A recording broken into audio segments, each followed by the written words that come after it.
eternity.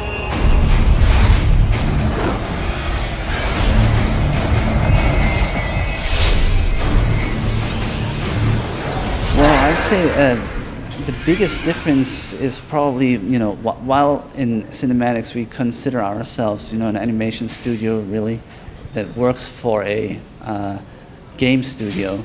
So in that regard, we are our own client, but the defining difference is probably that we are working alongside the game team that is working on laying out their story, and we are trying to fit our cinematic cutscenes, into not just into the story, but also schedule-wise into the same into the same timeline, and sometimes that's a challenge.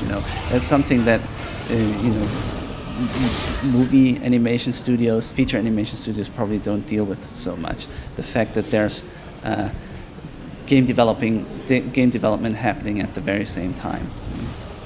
A lot of the people in cinematics are visual effects artists who have a broad amount of experience in all types of different companies.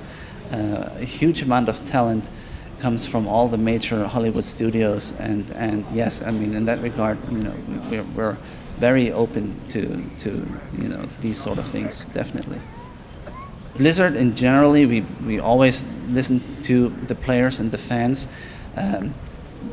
that and take their concerns into consideration. And at the point we're usually at with our cinematics, as we start very early, we're limited in how much we can react to any of those feelings. But in general, we always take those into consideration.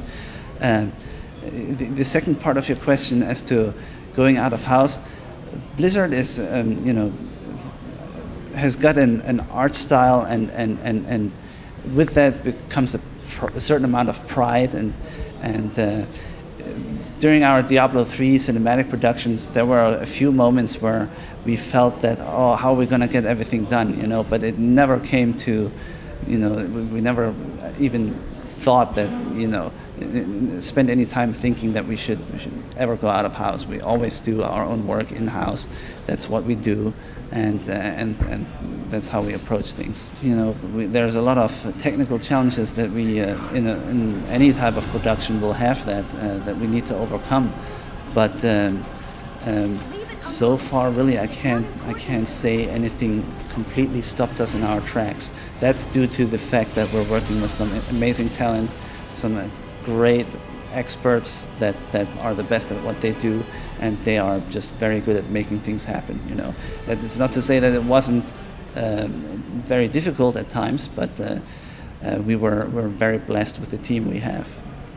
The greatest challenge really was getting a stranglehold on the RenderMan technology that we embraced as we started going into the Diablo III cinematic production. That is a very massive piece of software, massive tool, and to really master it, that's something we learned during this production. There probably are some, simply due to the fact that our process is somewhat iterative. We go and refine and these sort of things. So there might be some. I don't know if we'll ever see them. I can't speak to that. That's not my decision. But maybe you might want to check out the DVD as well that comes with the collector's edition. It is always a lot of fun seeing the work that you created with your own hands show up on screen. Now, if you ask me personally, now that I've slipped into that art director role, that happens less and less because it's just a broader role. But yeah, absolutely, it's very gratifying to see one's personal work up on screen for sure.